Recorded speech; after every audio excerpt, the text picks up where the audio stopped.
कि वास्तविक रूप से योग क्या है। लोगों के मन में बहुत सारी भ्रांतियां हैं। लोग सोचते हैं योग मतलब किसी प्रकार से बैठना, श्वास को नियंत्रित करना और शरीर की बीमारियों को दूर करना। वास्तविक रूप से ये योग का प्रयोजन नहीं है।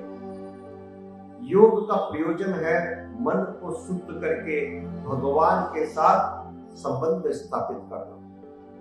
और ये जो शरीर का शुद्धिकरण है, शरीर का स्वास्थ्य है, ये अपने आप उस योग के द्वारा सिद्ध हो जाता है। This is a by product. जिस प्रकार से गन्ने को आपने देखा है, गन्ने से जूस निकालते हैं, गन्ने को उसमें फेंकते हैं तो जूस निकलता है और जूस के साथ साथ सूखी हुई लकड़ी भी निकलती है गन्ने की, राइट। तो जो सूखी हुई लकड़ी है वो बाई प्रोडक्ट है और जूस जो है वो मुख्य विषय है। उसी प्रकार से योग का मूल तत्व है भगवान के साथ जुड़ना, भगवान के साथ संबंध स्थापित करना। और ये जो शरीर का सुधरना है, ये इसका गौण विषय है, अपने आप सुधर जाता है। ये मूल विषय नहीं है। आजकल दुर्भाग्य के कारण क्या हुआ, लोग सोचते हैं कि योग का मतलब सिर्फ शरीर को, स्वास्थ्य को ठीक करना है, परंतु योग का मूल प्रयोजन है भगवान के साथ संबंध को फिर से स्थापित करना। मन में जितने भी बुरे विचार हैं, मन का शुद्धिकरण करना, purification of mind and purification of senses, मन और इंद्रियों को शुद्ध करना। और यहाँ पर श्रीमद् भागवतम जी में कृष्ण कृपा मूर्ति श्रील A.C. भक्तिवेदांत स्वामी प्रभुपाद जी वर्णन करते हैं किस प्रकार से धृतराष्ट्र, जिसने पूरे जीवन भौतिकवादी कार्यों में लगा रहा। दो विषयों को समझिए, वस्तु और वास्तव। लोग इस भौतिक संसार में वस्तुओं का संग्रह करने में लगे रहते हैं, आइटम्स। मेरे पास अच्छा मोबाइल होना चाहिए, मेरे पास अच्छी गाड़ी होनी चाहिए, मेरे पास अच्छा घर होना चाहिए, मेरे पास अच्छी सुविधाएं होनी चाहिए। ये सारी चीजें वस्तुएं हैं, right. They are the material products, matter.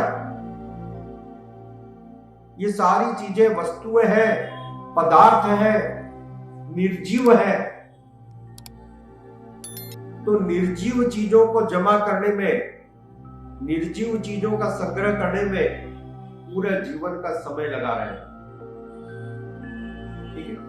और निर्जीव चीजों से आप आनंद प्राप्त करना चाहते हो। आप तो सजीव हो कि आप निर्जीव हो? आप सजीव हो और आप निर्जीव का संग्रह कर रहे हो। और जो सजीव है उनकी उपेक्षा करते हैं, व्यक्तियों की उपेक्षा करते हैं, व्यक्तियों का उपयोग करते हैं, ठीक है। तो ऐसा व्यक्ति कैसे सुख पा सकता है? इस कारण से ये जो वर्तमान सभ्यता है, ये हमेशा दुखी रहती है। देखिए, दिन पर दिन लोगों के साथ संबंध कम होते जा रहा है। सब सिर्फ डिजिटल मीडिया पे कनेक्टेड है। तो डिजिटल मीडिया पे जो कनेक्शन है, वो कनेक्शन वास्तविक रूप से वास्तविक कनेक्शन नहीं है, वो भी वर्चुअल है। सारा जो डिजिटल मीडिया है, ये वर्चुअल वर्ल्ड है, ये एक्चुअल नहीं है, ये वास्तविक नहीं है। आपके डिजिटल मीडिया पे 40,000 मित्र है और जब मृत्यु होती है तो 4 नहीं दिखाई देते। तो राइट। और हमको याद है आज भी अपने पिछले दिनों की, घर में कोई घटना दुर्घटना घट जाए तो 400 लोग जमा हो जाते थे, पूरा गांव आ जाता था, राइट। सत्य की नहीं है? क्या ये आज हो रहा है? तो लोग मन से जुड़े हुए नहीं है, वस्तुओं से जुड़े हुए हैं। जबकि वास्तविकता के साथ जुड़िए। जो ये व्यक्ति है, ये वास्तविक आत्मा है। तो योग का अर्थ है मन को शुद्ध करना। ये वास्तविक योग का प्रयोजन है। ये जो नाना प्रकार के योग के पद्धतियां हैं, यम नियम, ध्यान, धारणा, प्राणायाम, तो ये सब अलग अलग स्तर हैं जिनके द्वारा मन को शुद्ध किया जाए, जिनकी चर्चा आजकल कोई नहीं करता है। बड़े बड़े गुरुजी भी सिर्फ आपको स्वास्थ्य को ठीक करना सिखाते हैं। तो ये योग का मुख्य विषय नहीं, गौण विषय है। This is a by product. ये पूर्ण योग नहीं है। इसलिए कृष्ण कृपा मूर्ति श्रील एसी भक्तिवेदांत स्वामी प्रभुपाद जी ने बताया, वास्तविक योग है भगवान के साथ जुड़ना। योग का मतलब होता है जुड़ना। भगवान के साथ आत्मा का मिलन, ये योग है। और धृतराष्ट्र ने, जिन्होंने जीवन भर अपने सारे जीवन सिर्फ एक ही काम किया, किस प्रकार से अपने पुत्रों की संपत्ति का, अपने पुत्रों के गुरुत्व को, महत्व को बढ़ाने के लिए प्रयास किया। ठीक है, जैसा आजकल सबको ही होता है। सारे नेता लोग अपने बेटों के लिए भले कितने बड़े नालायक हो, पूरा जीवन लगा देते हैं। राइट? नालायक पुत्रों के लिए अपने सारे जीवन की आहुति दे देते हैं। तो धृतराष्ट्र ने भी ऐसे ही किया। और अंत में विदुर महाराज की कृपा से उनको ज्ञान की प्राप्ति हुई, समझ आई विदुर महाराज की कृपा से। तो यह साधु का प्रभाव। यदि आपके जीवन में कोई साधु नहीं है, यदि आपको कोई साधु कृपा नहीं कर रहा, निर्देश नहीं दे रहा है, सिखा नहीं रहा है, तो जीवन हमेशा दुर्गतिपूर्ण और अंधकारमय रहेगा, दुखमय रहेगा। विदुर महाराज की कृपा से धृतराष्ट्र को जीवन के अंत में इस बात का ज्ञान हुआ, और विदुर महाराज की कृपा से धृतराष्ट्र ने अपने घर परिवार, राज दरबार को छोड़ करके जंगल की तरफ प्रस्थान किया, और वहां जाकर के गंगा नदी के तट पर, वहां पर उपवास करके रहने लगे, कंप्लीट फास्टिंग। अभी तक सारा जीवन उनका पूरा ध्यान अपने शरीर के रख रखाव पे था, how to maintain body nicely. अब वो आसक्ति समाप्त हो गई।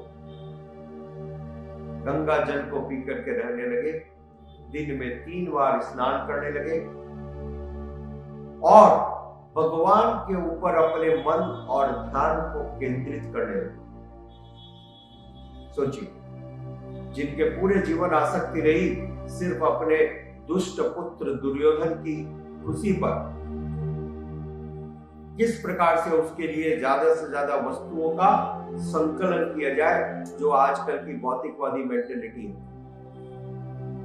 सारे लोग लगे हुए हैं कैसे मेरे अपने बच्चों के लिए ज्यादा से ज्यादा संपत्ति जमा करके छोड़ करके जाओ। यही है कि और कुछ बात है? सारा भौतिक जीवन यही है। अपने नालायक पुत्रों के लिए कैसे ज्यादा से ज्यादा संपत्ति जमा करो। कोई भी कार्य करना हो, गुड, बैड और अगली, है तो गुड तो करते नहीं है, बैड और अगली करते हैं। कैसे मैं ज्यादा से ज्यादा संग्रह करूं। बच्चों को भी पाप वृत्ति के अंदर में प्रेरित करते हैं, और खुद भी उन बच्चों के लिए पाप कार्य करने में हिचकते नहीं। ठीक, तो यहां पर इतना बड़ा ज्वलंत उदाहरण है कि धृतराष्ट्र ने,